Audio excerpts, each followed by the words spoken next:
Here we go with part C of 7.3. We're on page 234. And now we're going to take a look at like terms again, combining like terms, except we're going to combine them by subtracting, taking some like terms away. Don't think this is too difficult. Most of you might even be able to figure this out by yourself. So letter A says 2v minus v. If you have two v's and you take away a v, you are left with a v. So that's just equal to v. By the way, you do not write 1 next to when it's just a single one because that's assumed. If you just have a v there, well, it's 1v sitting by itself. There's no reason to put a 1 next to it because 1 times anything is itself. All right, letter B, sample B, simplify 5w minus 3w. If you have 5 w's and you take 3 of them away, you're left with 2 w's.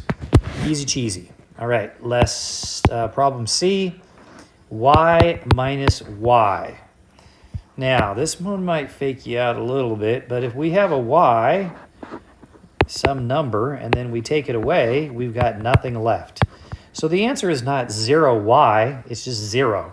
There's nothing. Think about it. If y is 10, 10 minus 10 is 0. If y is 7, 7 minus 7 is 0. It's always going to be 0. All right, pause the video, and I think this should be pretty easy for you. So go ahead and do 16 through 20. Do all of them, and then turn the video back on. Make sure you read the directions, especially on 19 and 20. We already did it before, but you don't want to just do whatever you think you're supposed to do. You want to do what the book's actually asking you to do. So you should have already done 16. 16 says 4s. I always like to make my s's curly so they don't look like a 5 in this situation. Minus s, that would be equal to 3s.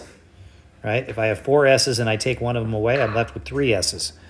17 says 12z minus 7z, and that would be equal to 5z. Don't forget to cross those z's so they don't look like 2. Otherwise, somebody might think that's a 52. And then number 18, 3p minus 3p.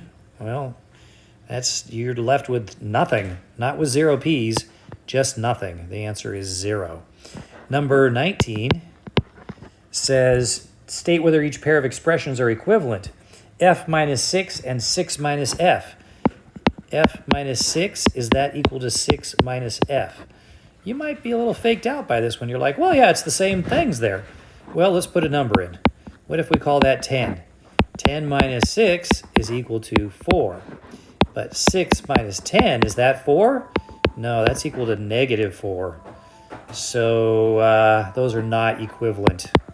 Should put that on there. And then number 20, 5c minus 5c and a minus a. Ooh, this is a fun one.